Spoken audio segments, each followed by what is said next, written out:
નમસ્કાર વિદ્યાર્થી મિત્રો, તમે છો મિત્તરના સાથે। મિત્રો, લક્ષ્યવેધ સિરીઝના આજના લેક્ચરમાં ફરી વખત તમારું હાર્દિક સ્વાગત કરું છું। મિત્રો, આજે આપણે આપણા 12થના ચેપ્ટર 6 એટલે કે આનુવંશિકતાનો આણ્વીય આધાર તેનો ભાગ બીજો લેવાનો છે। એટલે કે આપણે જેટલા પ્રશ્નો અગાઉ લીધેલ હતા તેમાંથી આગળ વધી અને લાઇન ટુ લાઇન પ્રિપરેશન કરવાની છે। તો શરૂઆત કરીએ। આજનો પહેલો પ્રશ્ન થશે, પ્રથમ આનુવંશિક દ્રવ્ય કયું છે? તો સાચો ઉત્તર આવશે આરએનએ। ત્યારબાદ આરએનએ ઉત્પ્રેરકના સ્વરૂપમાં પ્રતિક્રિયાશીલ હોવાથી સ્થાયિત્વની દૃષ્ટિએ કેવું છે? મિત્રો, ખાસ યાદ રાખજો, પ્રતિક્રિયાશીલ છે માટે તે સ્થાયિત્વની દૃષ્ટિએ અસ્થાયી છે। ધેન આફ્ટર, આરએનએના રાસાયણિક રૂપાંતરથી શાનો ઉદ્ભવ થયો? તો તેમાં આવશે ડીએનએ। ધેન આફ્ટર, ડીએનએના સ્વયંજનનની યોજના સૌ પ્રથમ કોણે રજૂ કરી હતી? મિત્રો, બહુ અગત્યનો પ્રશ્ન, યાદ રાખજો, તેમાં આવશે વોટસન અને ક્રિક। ત્યારબાદ, ડીએનએના સ્વયંજનનનું મોડેલ કઈ ક્રિયાનું સૂચક છે? મિત્રો, ખાસ સમજો, સ્વયંજનનનું મોડેલ છે જે આપણે ખ્યાલ છે કે જે અર્ધ રૂઢિગત પ્રક્રિયા દર્શાવે છે, એટલે કે સેમી કન્ઝર્વેટિવ કહી શકાશે, બરાબર। ધેન આફ્ટર, ડીએનએ અર્ધરૂઢિગત રીતે સ્વયંજનન પામે છે તેવી સૌ પ્રથમ જાણકારી કયા સજીવમાંથી પ્રાપ્ત થઈ? તો તેમાં સાચો ઉત્તર આવશે ઇકોલાઈ। ધેન આફ્ટર, ડીએનએ અર્ધરૂઢિગત રીતે સ્વયંજનન પામે છે તેનું પ્રાયોગિક પ્રમાણ કોણે અને ક્યારે આપ્યું? મિત્રો, બહુ અગત્યનો મુદ્દો છે। આ પ્રમાણ આપ્યું મેથ્યુ મેસેલ્સન અને ફ્રેન્કલિન સ્ટાલે 1958માં। ત્યારબાદ મેસેલ્સન અને સ્ટાલે પોતાના પ્રયોગમાં નાઇટ્રોજનના ભારે સમસ્થાનિક માટે કયા સંયોજનનો ઉપયોગ કરેલો? તો મિત્રો, તેણે પોતાના પ્રયોગમાં NH4Cl જેમાં નાઇટ્રોજન છે, જેમાં 15 તેનો પરમાણુ ભાર છે, તેનો ઉપયોગ કરેલો હતો।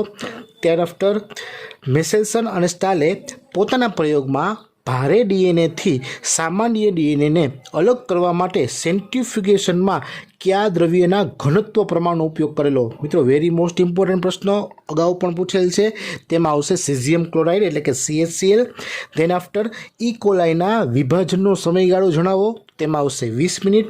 ત્યારબાદ, નવનિર્મિત સંશ્લેષિત ડીએનએના રંગસૂત્રોમાં વિતરણની તપાસ કરવા માટે ટેલર અને તેના સહયોગીઓએ 1958માં શેના પર પ્રયોગો કરેલા? મિત્રો, ખાસ સમજવા જેવું છે, ટેલર અને તેના સહયોગી જે પ્રયોગ કરેલા હતા તે વિસિયા ફાબા ઉપર, એટલે કે જે ફાબા બીન્સ છે તેના પર પ્રયોગો કરેલા હતા, ક્લિયર। ધેન આફ્ટર, નવનિર્મિત સંશ્લેષિત ડીએનએના રંગસૂત્રોમાં વિતરણની તપાસ કરવા માટે ટેલર અને તેના સહયોગીઓએ પોતાના પ્રયોગમાં કયા રેડિયો એક્ટિવ ઘટકનો ઉપયોગ કરેલો? તો તેમાં આવશે radioactive thymidine, clear. Then after, DNA સ્વયંજનન માટે ડીએનએ આધારિત મુખ્ય કયા ઉત્સેચકની જરૂર પડે છે? મિત્રો, ખાસ સમજો, ડીએનએ સ્વયંજનનમાં તો ઘણા બધા ઉત્સેચકો કામના છે, પરંતુ ડીએનએ આધારિત મુખ્ય ઉત્સેચકની વાત કરી તો તેમાં આવશે ડીએનએ પોલિમરેઝ। ધેન આફ્ટર, ઇકોલાઈમાં સ્વયંજનન પૂર્ણ થવા માટે કેટલો સમય લાગે છે? તો મિત્રો, ખાસ સમજવાનું છે કે ઇકોલાઈમાં સ્વયંજનન પૂર્ણ થવા માટે સમય લાગશે તે છે 18 મિનિટનો। ધેન આફ્ટર, ઇકોલાઈમાં બહુલીકરણનો દર જણાવો। મિત્રો, સમજવા જેવું છે કે ઇકોલાઈમાં બહુલીકરણનો જે દર છે તે છે 2000 બેઝ પેર પ્રતિ સેકન્ડ, ક્લિયર, ખાસ યાદ રાખજો। ધેન આફ્ટર, ડીએનએ પોલિમરેઝ બહુલીકરણને કઈ દિશામાં ઉત્પ્રેરિત કરે છે? વેરી સિમ્પલ, તે આવશે 5' થી 3' દિશામાં। ત્યારબાદ, સ્વયંજનન સમયે અસતત શૃંખલામાંના ડીએનએના ટુકડા કયા ઉત્સેચક વડે જોડાય છે? મિત્રો, ડીએનએના ટુકડાને જોડવાનું કામ કરશે તે છે ડીએનએ લાઇગેઝ ઉત્સેચક, ક્લિયર। ધેન આફ્ટર, સ્વયંજનનની શરૂઆત ક્યાંથી થાય છે? તો તે આવશે ઓરિજિન ઓફ રેપ્લિકેશનથી। ત્યારબાદ, સુકોષ કેન્દ્રીયમાં ડીએનએનું સ્વયંજનન કોષ ચક્રના કયા તબક્કામાં થાય છે? તો તેમાં આવશે S તબક્કામાં। ધેન આફ્ટર, ડીએનએ સ્વયંજનન બાદ કોષ વિભાજન ન થાય તો શું ઉદ્ભવે? તો મિત્રો, ખાસ યાદ રાખજો, સ્વયંજનન બાદ કોષ વિભાજન થવું જરૂરી છે, નહીતર શું થશે? પોલીપ્લોઇડી થશે, એટલે કે રંગસૂત્રીય અનિયમિતતા સર્જાશે। ત્યારબાદ, ડીએનએના કુંતલમાં રહેલી જનનિક માહિતીને આરએનએમાં નકલ કરવાની પ્રક્રિયાને શું કહે છે? તો તેને કહીશું આપણે પ્રત્યાંકન, એટલે કે ડીએનએમાંથી આરએનએના નિર્માણની ક્રિયા થશે, જેને ટ્રાન્સક્રિપ્શન પણ કહેવાશે। ત્યારબાદ, પ્રત્યાંકન પ્રક્રિયાને નિયંત્રિત કરતો સિદ્ધાંત જણાવો। તો મિત્રો, તે આવશે પૂરકતાનો સિદ્ધાંત। ત્યારબાદ, પ્રત્યાંકન દરમિયાન ડીએનએની કેટલી શૃંખલાનું પ્રતિઅંકન થાય છે? મિત્રો, ખાસ સમજવા જેવું છે, પ્રત્યાંકન પ્રક્રિયા થાય તે ડીએનએમાંથી માત્ર એક જ શૃંખલા એનું પ્રત્યાંકન થાય, એટલે કે ડીએનએની જે ટેમ્પલેટ શૃંખલા છે એનું પ્રત્યાંકન થાય છે, બરાબર છે. ધેન આફ્ટર ડીએનએમાં પ્રત્યાંકન માટેના કેટલા ભાગ હોય છે? તો તેમાં આવશે 3 ભાગ. ક્યાં ક્યાં? પ્રમોટર, બંધારણીય જનીન અને સમાપક. ત્યારબાદ કઈ શૃંખલા ટેમ્પલેટ તરીકે કાર્ય કરે છે? મિત્રો ખાસ યાદ રાખવાનું છે કે જે શૃંખલામાં ધ્રુવત્વ 3' to 5' હોય ને તેવી શૃંખલા ટેમ્પલેટ તરીકે વર્તે. ક્લિયર? ત્યારબાદ સિસ્ટ્રોન શું છે? મિત્રો પ્રત્યાંકન એકમમાં બંધારણીય જનીનમાં રહેલો ડીએનએનો ખંડ એટલે સિસ્ટ્રોન. બરાબર. ત્યારબાદ મોનોસિસ્ટ્રોનિકની હાજરી ક્યાં જોવા મળે છે અથવા તો શેમાં જોવા મળે છે? તો તે આવશે મોટા ભાગે સુકોષ કેન્દ્રીય કોષમાં. જો પ્રશ્ન એમ પૂછે કે પોલિસિસ્ટ્રોનિકની હાજરી શેમાં જોવા મળે? તો મોટાભાગના બેક્ટેરિયામાં અથવા તો આદિકોષ કેન્દ્રીય કોષમાં પોલિસિસ્ટ્રોનિકની હાજરી જોવા મળે. ક્લિયર? ત્યારબાદ સુકોષ કેન્દ્રીય કોષમાં કયા કોડિંગ અનુક્રમ પરિપક્વ આરએનએમાં જોવા મળે છે? મિત્રો ખાસ યાદ રાખજો, પરિપક્વ આરએનએમાં જોવા મળે તે અનુક્રમને કહીશું એક્ઝોન્સ. અને જો એમ પ્રશ્ન પૂછે કે સુકોષ કેન્દ્રીય કોષમાં કયા કોડિંગ અનુક્રમ પરિપક્વ આરએનએમાં જોવા મળતા નથી? તો તેને કહીશું આપણે ઇન્ટ્રોન્સ. બરાબર. નેક્સ્ટ ક્વેશ્ચન, સુકોષ કેન્દ્રીય કોષમાં કોડિંગ શૃંખલામાં એક્ઝોન્સ જે હોય છે તે શેના વડે વિક્ષેપિત થાય છે? મિત્રો એક્ઝોન્સને જે વિક્ષેપિત કરે છે તે છે ઇન્ટ્રોન્સ. ક્લિયર? ધેન આફ્ટર બેક્ટેરિયામાં જોવા મળતા આરએનએના પ્રકાર જણાવો. મિત્રો બેક્ટેરિયામાં 3 પ્રકારના આરએનએ જોવા મળે: એમઆરએનએ, ટીઆરએનએ અને આરઆરએનએ. બરાબર છે. ધેન આફ્ટર ત્રણેય પ્રકારના આરએનએનું કાર્ય જણાવો. મિત્રો ખાસ યાદ રાખવા જેવું છે. એમઆરએનએ એટલે કે મેસેન્જર આરએનએ છે, તે ટેમ્પલેટ તરીકે વર્તે છે. ત્યારબાદ જે ટ્રાન્સફર આરએનએ છે તે એમિનો એસિડને લાવવાનું કામ કરે અને આનુવંશિક સંકેતોને વાંચવાનું પણ કામ કરે છે. ક્લિયર? અને જે આરઆરએનએ છે તે ભાષાંતર દરમિયાન બંધારણીય અને ઉત્પ્રેરક ભૂમિકા ભજવે છે. ક્લિયર? તો આ ખાસ યાદ રાખજો. ધેન આફ્ટર પ્રત્યાંકનની શરૂઆત ક્યારે થાય છે? મિત્રો જ્યારે આરએનએ પોલિમરેઝ ઉત્સેચક પ્રોમોટર સ્થાને જોડાય ત્યારે પ્રત્યાંકનની શરૂઆત થાય. ક્લિયર?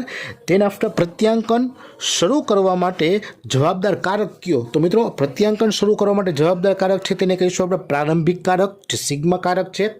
અને જો પ્રશ્ન એમ પૂછે પ્રત્યાંકનના સમાપન માટે કયો કારક જવાબદાર છે? તો તેમાં આવશે રો કારક, જેને સમાપ્તિ કારક કહીશું. ક્લિયર? ધેન આફ્ટર સુકોષ કેન્દ્રીયમાં કેટલા પ્રકારના આરએનએ પોલિમરેઝ જોવા મળે? તેમના નામ અને કાર્ય જણાવો. મિત્રો ખાસ યાદ રાખજો, જે આરએનએ પોલિમરેઝ છે તે પણ સુકોષ કેન્દ્રીયમાં 3 પ્રકારના જોવા મળે: આરએનએ પોલિમરેઝ 1, 2 અને 3. જે 1 છે તેમની વાત કરીએ તો તે 28 SrRNA, 18 SrRNA અને 5 SrRNAનું પ્રત્યાંકન કરે છે. જે આરએનએ પોલિમરેઝ 2 છે તે HNRNAનું પ્રત્યાંકન કરે છે અને આરએનએ પોલિમરેઝ 3 છે તે tRNA, SNRNA અને 5 SrRNAનું પ્રત્યાંકન કરે છે. તો આ ખાસ જોડકા માટે અને વૈકલ્પિક પ્રશ્નો માટે યાદ રાખી લેજો. ક્લિયર? ધેન આફ્ટર સુકોષ કેન્દ્રીય કોષમાં સ્પ્લાઇઝિંગ એટલે શું? તો મિત્રો સ્પ્લાઇઝિંગ અથવા તો સ્પ્લિઝિંગ એટલે તો કે જ્યારે ઇન્ટ્રોન દૂર થાય અને એક્ઝોન એકબીજા સાથે જોડાય, જેને કારણે પરિપક્વ આરએનએનું નિર્માણ થાય છે. તો આ જે ક્રિયાવિધિ છે ઇન્ટ્રોન દૂર થઈ અને એક્ઝોનને જોડાવાની, તેને કહીશું સ્પ્લિઝિંગ. બરાબર. ત્યારબાદ HNRNAમાં વધારાની કઈ પ્રક્રિયાઓ જોવા મળે છે? મિત્રો ખાસ યાદ રાખજો, હિટ્રોજીનસ ન્યુક્લિયર આરએનએ છે તેમાં વધારાની 2 પ્રક્રિયાઓ જોવા મળે છે: કેપિંગ અને ટેઇલિંગ. ક્લિયર? નેક્સ્ટ ક્વેશ્ચન જોઈએ તો કેપિંગ શું છે અથવા તો કેપિંગમાં શું થાય છે? મિત્રો જ્યારે મિથાઇલ ગ્વાનોસાઇન ટ્રાઇફોસ્ફેટ, ખાસ યાદ રાખજો, મિથાઇલ ગ્વાનોસાઇન ટ્રાઇફોસ્ફેટ તે HNRNAના 5' છેડા પર જોડાય તો તેને કહીશું આપણે કેપિંગ. બરાબર. અને જો પ્રશ્ન એમ પૂછે કે ટેઇલિંગમાં શું થાય છે, તો જ્યારે એડિનાઇલેટેડ સમૂહ એટલે કે પોલી એ ટેલ બને, બરાબર છે, તે ટેમ્પલેટના 3' છેડા પર જોડાશે. ક્લિયર? નેક્સ્ટ ક્વેશ્ચન, જનીન સંકેતો અંગે સૌપ્રથમ માહિતી કોણે આપી? તો તેમાં આવશે જ્યોર્જ ગેમો. નેક્સ્ટ ક્વેશ્ચન જોઈએ, સમપોલિમર જોડાણ થતાં આરએનએ અણુના સંશ્લેષણ માટે રાસાયણિક પ્રક્રિયાની શોધ કોણે કરી? મિત્રો ખાસ યાદ રાખજો, સમપોલિમર શબ્દ આવે તો તેના માટે હરગોવિંદ ખોરાના જવાબદાર છે. ક્લિયર? ધેન આફ્ટર પ્રોટીન સંશ્લેષણ માટે સેલ ફ્રી સિસ્ટમ એટલે કે કોષ મુક્ત પ્રણાલી કોણે સૂચવી? મિત્રો ખાસ વિકલ્પ અગત્યનો છે, તેમાં આવશે માર્શેલ નિરેનબર્ગ. ધેન આફ્ટર આરએનએને સ્વતંત્ર રીતે ઉત્સેચકીય સંશ્લેષણ કરવા માટે કયો ઉત્સેચક સહાયતા પ્રદાન કરે છે? મિત્રો ખાસ યાદ રાખજો, આરએનએને સ્વતંત્ર રીતે પ્રક્રિયા કરવા દેવાનું છે, એટલે કે ઉત્સેચકીય સંશ્લેષણ પ્રક્રિયા કરવા દેવા માટે જે સપોર્ટિવ ઉત્સેચક છે તે છે પોલીન્યુક્લિયોટાઇડ ફોસ્ફોરાયલેઝ. ક્લિયર? પરંતુ યાદ રાખવાનું છે કે સેવેરો ઓકોઆ તેમણે, એક સાયન્ટિસ્ટ છે, તેમણે આ ઉત્સેચકની શોધ કરી હતી, માટે સેવેરો ઓકોઆ ઉત્સેચક તરીકે પણ આપણે ઓળખી શકીએ છીએ. ત્યારબાદ જનીન સંકેતો કેટલા છે? સાચો ઉત્તર આવશે 64. ત્યારબાદ જનીન સંકેતો કેટલા અંક ધરાવે છે? તો મિત્રો આપણે ખ્યાલ છે કે જનીન સંકેતો 3 અંક ધરાવે છે, એટલે જ આપણે તેને ત્રિઅંકી સંકેતો કહીએ છીએ. ક્લિયર? ધેન આફ્ટર કેટલા જનીન સંકેતો એમિનો એસિડ માટે સંકેતન કરે છે? તો તેમાં આવશે 61 છે તેનું સંકેતન થાય છે, જ્યારે 3 સંકેતો એવા છે કે જે એમિનો એસિડનું સંકેતન કરતા નથી. ક્લિયર? ધેન આફ્ટર અવનત સંકેતો કોને કહે છે? તો ખાસ યાદ રાખજો, એકથી વધુ સંકેતો જેના દ્વારા માત્ર એક જ એમિનો એસિડનું સંકેતન થતું હોય, એટલે કે એક એમિનો એસિડનું સંકેતન કરતા હોય તેવા ઘણા બધા સંકેતો હોય તો તેને આપણે અવનત સંકેતો કહીએ છીએ. ક્લિયર? ત્યારબાદ યુ જનીન સંકેત કયા એમિનો એસિડનું સંકેતન કરે છે?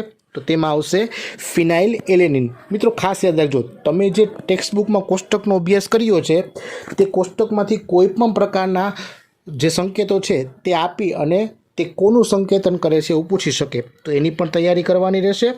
ધેન આફ્ટર ક્યુ જનીન સંકેત બેવડું કાર્ય કરવા માટે જવાબદાર છે? મિત્રો ખાસ યાદ રાખજો ને, મોસ્ટ ઇમ્પોર્ટન્ટ છે, બેવડું કાર્ય કરે એવું જનીન સંકેત એક જ છે, એયુજી. બરાબર છે? આપણે ખ્યાલ છે તે પ્રારંભિક સંકેત તરીકે પણ કાર્ય કરે છે અને મિથિયોનિન એમિનો એસિડનું પણ સંકેતન કરે છે. ક્લિયર? ત્યારબાદ સમાપન સંકેતો ક્યાં ક્યાં છે જણાવો? તો સમાપન સંકેતો 3 છે, યુએએ, યુએજી અને યુજીએ. ક્લિયર? ત્યારબાદ પોઈન્ટ મ્યુટેશનનું ઉદાહરણ આપો. તો મિત્રો very simple, sickle cell anaemia. હવે જો પ્રશ્ન એવો પૂછે કે સિકલ સેલ એનિમિયામાં પોઈન્ટ મ્યુટેશન કેવી રીતે થાય છે, તો યાદ રાખવાનું કે બીટા ગ્લોબિન શૃંખલામાં ગ્લુટેમેટ જે એમિનો એસિડ છે એની જગ્યાએ વેલાઇન આવી જાય. બરાબર છે? તો આ પોઈન્ટ મ્યુટેશન થતું હોય છે. ક્લિયર? હવે પ્રશ્ન એવો પૂછે કે સંકેતન અનુસાર કઈ કઈ પ્રકારની વિકૃતિ સંભવી શકે?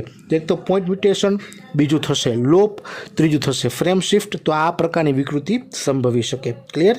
ત્યારબાદ કયા આરએનએને એસઆરએનએ પણ કહેવાય છે? મિત્રો વેરી મોસ્ટ ઇમ્પોર્ટન્ટ ક્વેશ્ચન કહી શકાય, તો તેમાં આવશે ટીઆરએનએ. બરાબર? ત્યારબાદ પ્રતિસંકેત લૂપ કયા આરએનએમાં હોય છે? બરાબર? તો તે પણ વેરી સિમ્પલ છે, ટીઆરએનએમાં આવી લૂપ જોવા મળે.